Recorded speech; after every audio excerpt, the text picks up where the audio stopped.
decodificar, compreender, interpretar, reter e aplicar. Aqui, bem-vindo ao canal Mental Impulse. Para apoiar o canal, não esqueça de inscrever-se, curtir, comentar e compartilhar. Demonstre sua gratidão às pessoas que colaboram para seu desenvolvimento. Aviso: este vídeo contém ativadores sonoros e visuais que auxiliam na compreensão, foco e mentalização das informações. Lei 11. Aprenda a manter as pessoas dependentes de você. Julgamento. Para manter a sua independência, você deve sempre ser necessário e querido. Quanto mais dependerem de você, mais liberdade você terá.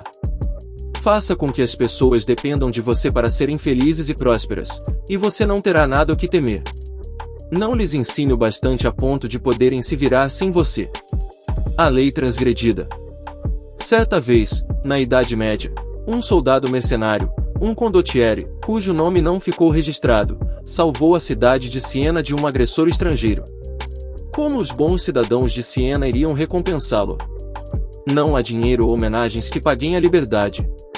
Os cidadãos pensaram em fazer o mercenário senhor da cidade, mas até isso, eles decidiram, não bastava.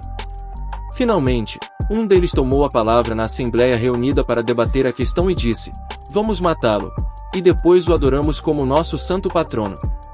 E assim fizeram. Os dois cavalos. 2 cavalos transportavam 2 cargas. O da frente ia bem, mas o de trás era preguiçoso. Os homens começaram a empilhar a carga do cavalo de trás sobre o da frente. Depois de transferirem tudo, o cavalo de trás, aliviado, disse para o da frente: "Labuta é sua. Quanto mais você tentar, mais terá de sofrer." Ao chegar à taverna, o dono falou: "Por que devo alimentar 2 cavalos se transportei tudo num só? É melhor dar a um toda a comida que ele quiser, e cortar a garganta do outro. Pelo menos aproveita o couro." E assim fez. Fábulas, Leon Tolstói, de 1828 a 1910. O conde de Carmagnola, entre todos os condottieri, foi um dos mais valentes e bem-sucedidos. Em 1442 ele estava a serviço da cidade de Veneza, há muito tempo em guerra com Florença, quando de repente recebeu um chamado de Veneza. Favorito do povo, ele foi recebido com todas as honras e esplendores. Naquela noite ele ia jantar com o doge em pessoa, no Palácio Ducal. A caminho do palácio, entretanto, ele notou que a guarda o conduzia por um caminho diferente do de costume. Ao cruzar a famosa Ponte dos Suspiros, ele percebeu para onde estavam indo, para a masmorra.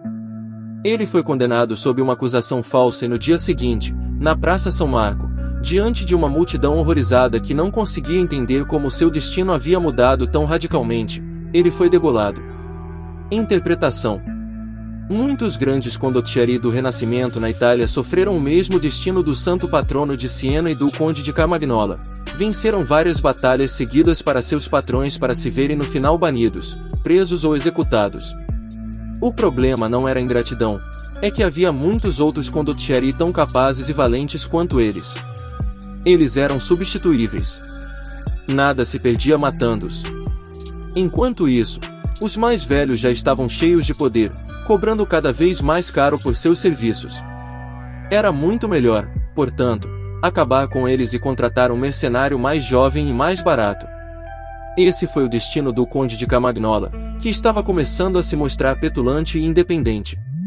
Ele estava tão certo do seu poder que não se preocupava em ser realmente indispensável. Esse é o destino, num grau menos violento, espera-se, de quem não faz com que os outros dependam dele. Mais cedo ou mais tarde, surge alguém capaz de fazer o mesmo trabalho com a mesma eficiência, alguém mais jovem, mais disposto, mais barato, menos ameaçador. Seja a única pessoa capaz de fazer o que você faz, e trance o destino de quem o contrata de tal forma com o seu que seja impossível livrar-se de você. Do contrário, você um dia será forçado a cruzar a sua própria Ponte dos Suspiros. A lei observada. Quando Otto von Bismarck se tornou deputado no parlamento prussiano, em 1847, tinha 32 anos e nenhum aliado ou amigo. Olhando em volta, ele concluiu que não deveria se aliar ao partido nem dos liberais nem dos conservadores no parlamento, também a nenhum ministro em particular, e certamente não ao povo. Ao rei, Frederico Guilherme IV, sim. Foi uma escolha estranha, para dizer o mínimo, pois o poder de Frederico estava em baixa. Homem indeciso, fraco, ele concordava sempre com os liberais no parlamento, de fato, faltava-lhe coragem, e ele representava quase tudo que desagradava a Bismarck, pessoal e politicamente. Mas Bismarck cortejava Frederico dia e noite. Quando os outros deputados atacavam o rei por sua inépcia, só Bismarck o defendia. O gato que passeava sozinho. Aí a mulher riu e deu uma tigela de leite branco e mono para o gato, dizendo: "Ó, gato, você é tão inteligente quanto o homem, mas lembre-se de que fez um trato comigo, não com o homem e o cão, e não sei o que eles farão quando chegarem a casa." "O que me importa?" disse o gato. "Se tenho o meu lugar na caverna, perto do fogo, e meu leite branco e morno 3 vezes por dia, não me interessa o que o homem e o cão podem fazer. E a partir desse dia, meu amado, de cada 5 homens honestos 3 jogarão coisas sobre o gato quando virem, e todos os cães honestos o escorraçarão árvore acima. Mas o gato também cumpre a sua parte no trato. Ele mata os ratos, e é gentil com os bebês quando está em casa, desde que não lhe puxem o rabo com muita força. Mas depois, e nos intervalos, e quando a lua se ergue no céu e vem a noite, ele é o gato que passeia sozinho, e para ele todos os lugares são iguais. Ele sai pelos bosques silvestres molhados, sobe nas árvores silvestres molhadas ou nos telhados silvestres molhados, abanando a cauda e caminhando pelos seus emos silvestres." Just So Stories, Rudyard Kipling, de 1865 a 1936. Finalmente, funcionou. Em 1851, Bismarck foi nomeado ministro de gabinete do rei. Agora ele ia trabalhar. Repetidas vezes ele forçou a mão do rei, fazendo aumentar o exército, enfrentar os liberais, exatamente como Bismarck desejava. Ele trabalhava com a insegurança de Frederico quanto à sua própria masculinidade, desafiando-o a ser firme e governar com orgulho. E ele lentamente restaurou o poder do rei até que a monarquia voltou a ser a força mais poderosa da Prússia. Quando Frederico morreu, em 1861, seu irmão Guilherme subiu ao trono. Guilherme antipatizava profundamente com Bismarck e não pretendia mantê-lo por perto. Mas ele também herdou a mesma situação do irmão, muitos inimigos desejavam lhe tomar o poder. Na verdade ele pensava em abdicar, sentindo não ter força suficiente para enfrentar essa precária e perigosa posição. Mas Bismarck se insinuou mais uma vez. Ficou ao lado do novo rei, deu-lhe força e o incentivou a agir com firmeza e decisão. O rei passou a depender das táticas violentas usadas por Bismarck para manter seus inimigos afastados e, apesar da sua antipatia pelo homem, não demorou a nomeá-lo primeiro-ministro. Os dois discutiam com frequência sobre política. Bismarck era muito mais conservador, mas o rei compreendia a sua própria dependência. Sempre que o primeiro-ministro ameaçava renunciar, o rei cedia, sempre.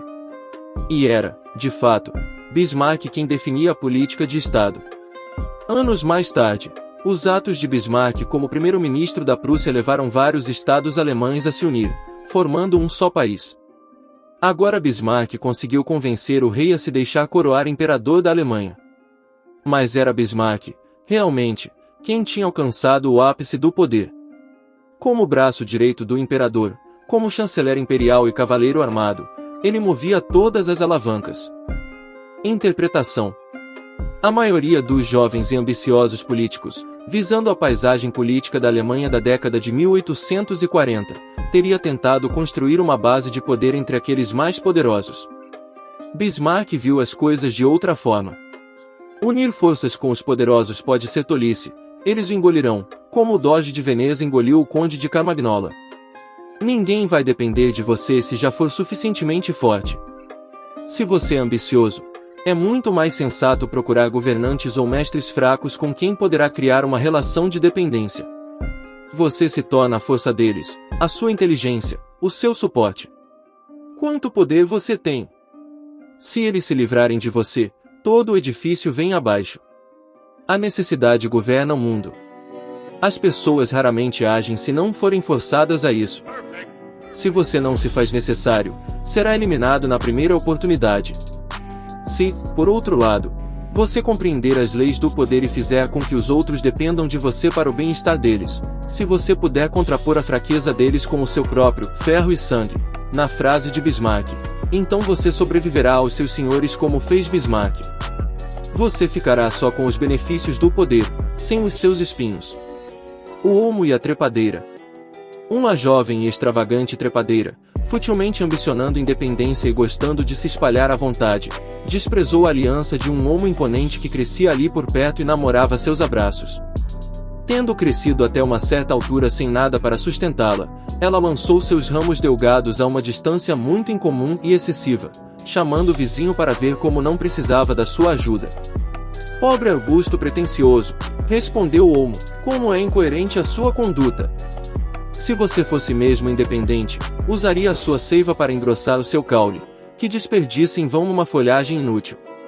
Em breve a verei rastejando no chão, mas com o estímulo, na verdade, de muitos da raça humana, que, ébrios de vaidade, desprezaram a economia e que, para apoiar por um momento a sua vã ostentação de liberdade, exauriram a própria fonte em gastos frívolos. Fables, Robert Dodsley, de 1703 a 1764. Assim, um príncipe sábio pensará em como manter todos os seus cidadãos, e em todas as circunstâncias, dependentes do Estado e dele, e aí eles serão sempre confiáveis. Nicolau Maquiavel, de 1469 a 1527. As chaves do poder. Poder é a capacidade de conseguir que os outros façam o que você quer. Se você consegue isso sem forçar nem magoar as pessoas, se elas de boa vontade lhe dão o que você deseja, então o seu poder é intocável. A melhor maneira de alcançar esta posição é criando uma relação de dependência. O senhor precisa dos seus serviços, ele é fraco, ou incapaz de funcionar sem você, que se misturou de tal forma no trabalho dele que, eliminando-o, ele ficaria em grandes dificuldades, ou pelo menos perderia um tempo precioso para treinar outra pessoa para substituir você. Uma vez estabelecida uma relação dessas, você é quem tem o controle, a influência para forçar o senhor a fazer o que você quer. É o caso clássico do homem por trás do trono, o servo do rei que na verdade controla o rei. Bismarck não teve de intimidar Frederico ou Guilherme para fazer o que ele pedia. Simplesmente deixou bem claro que, se não conseguisse o que queria, ia embora, deixando o rei sem saber para que lado se virar. Os dois reis em breve estavam dançando conforme a música de Bismarck. Não seja como tantos que se enganam acreditando que poder é independência. O poder implica um relacionamento entre as pessoas. Você sempre vai precisar dos outros como aliados, peões, ou até como senhores fracos que servem de fachada para você. O homem totalmente independente viveria numa cabana na floresta, estaria livre para ir e vir à vontade, mas não teria poder. O máximo que você pode esperar é que os outros fiquem tão dependentes de você que você passa a usufruir de um tipo inverso de independência. A necessidade que eles sentem de você o deixa livre. Luís XI, de 1423 a 1483, o grande rei Aranha da França, tinha um fraco por astrologia. Na corte havia um astrólogo a quem ele admirava, até que um dia o homem previu que uma senhora da corte morreria dentro de 8 dias. Quando a profecia se realizou, Luís ficou assustadíssimo, achando que o homem tinha assassinado a mulher para provar a sua competência ou então era tão versado na ciência que seus poderes representavam uma ameaça para o próprio Luís. De uma forma ou de outra, ele tinha de morrer. Uma noite, Luís mandou chamar o astrólogo até o seu quarto, no alto do castelo. Antes que ele chegasse, o rei disse aos criados que faria um sinal para eles erguerem o astrólogo, levá-lo até a janela e atirá-lo lá de cima, a quase 100 metros de altura. O astrólogo chegou logo, mas antes de dar o sinal, Luís resolveu lhe fazer uma última pergunta. Você diz conhecer astrologia e saber o destino das pessoas, então me diga qual será o seu destino e quanto tempo ainda viverá. Morrerei 3 dias antes de Vossa Majestade, o astrólogo respondeu. O rei não deu o sinal. A vida do homem foi poupada. O rei Aranha não só protegeu o seu astrólogo durante toda a sua vida, como o enchia de presentes e fazia questão de que fosse tratado pelos melhores médicos da corte. O astrólogo morreu anos depois da morte do rei, desmentindo seu poder de profecia mas provando a sua perícia no poder. O modelo é este: faça com que os outros dependam de você. Livrar-se de você pode significar um desastre, até a morte, e o seu senhor não ousará desafiar a sorte tentando descobrir se isso é verdade. Há muitas maneiras de alcançar essa posição. A principal é possuir talento e capacidade criativa insubstituíveis. Durante o Renascimento, a maior dificuldade para o sucesso de um pintor era encontrar o patrono certo. Ninguém melhor do que Michelangelo sabia disso, seu patrono foi o Papa Júlio II. Mas os dois discutiram sobre a construção do túmulo de mármore do Papa, e Michelangelo deixou Roma desgostoso. Para espanto das pessoas que giraram em torno do Papa, não só ele não despediu o artista, como foi atrás dele, no seu jeito arrogante, lhe implorou que ficasse. Michelangelo, ele sabia, poderia encontrar outro patrono, mas ele jamais encontraria um outro Michelangelo. Você não precisa ter o talento de um Michelangelo, basta uma habilidade que o destaque da multidão. Você deve criar uma situação tal que possa sempre se apegar a outro senhor ou patrono, mas que o seu senhor não seja capaz de encontrar facilmente outro servo com o seu talento particular. E se, na realidade, você não for mesmo indispensável, deve encontrar um jeito de parecer que é aparentar ser dono de um conhecimento e uma habilidade especializados lhe dá uma margem de segurança para fazer os seus superiores acharem que não vivem sem você. A dependência real por parte do seu senhor, entretanto, o deixa mais vulnerável a você do que a falsa, e você sempre poderá tornar a sua habilidade indispensável. Isto é o que se entende por destinos entrelaçados, como a era que vai se agarrando no muro. Você está tão enredado na origem do poder, que será muito traumático arrancá-lo dali. E você não precisa necessariamente ficar entrelaçado com o senhor, outra pessoa ficará, desde que ela também seja indispensável na cadeia. Um dia, Harry Coe, presidente da Columbia Pictures, recebeu no seu escritório um grupo desanimado de executivos. Era 1951, no auge da caça às bruxas do movimento anticomunista em Hollywood, conduzida pela Comissão de Atividades Anti-Americanas do Congresso dos Estados Unidos.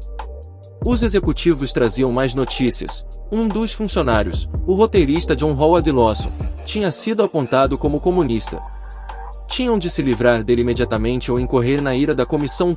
Harry Coe não era um liberal fanático, de fato, sempre fora um republicano reacionário. Sua figura política favorita era Benito Mussolini, que uma vez ele fora visitar e cuja fotografia guardava numa moldura pendurada na parede. Se odiasse alguém, Coe chamava de bastardo comunista. Mas para o assombro dos executivos, Coe lhes disse que não despediria Lawson. Ele o manteve não porque fosse um bom roteirista, havia outros muitos bons em Hollywood. Ele o manteve porque escrevia papéis para Humphrey Bogart, e Bogart era um astro da Columbia. Se Coe se metesse com Lawson, arruinaria um relacionamento muito lucrativo, que valia mais do que a terrível publicidade que o seu desafio à comissão gerou. Henry Kissinger conseguiu sobreviver a muitas sangrias na Casa Branca de Nixon, não porque fosse o melhor diplomata que o presidente poderia encontrar, havia outros ótimos negociadores, e também não porque os dois se dessem bem, eles não se davam.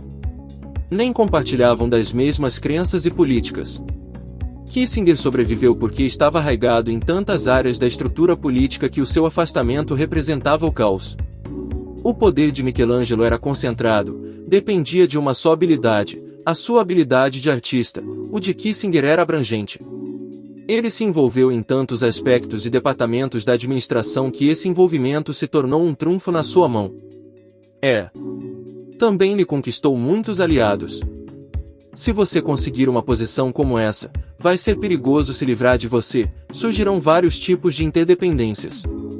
Ainda assim, a forma concentrada de poder dá mais liberdade do que a abrangente, porque os que a possuem não dependem de um senhor em particular, ou de uma posição particular de poder, para sua segurança.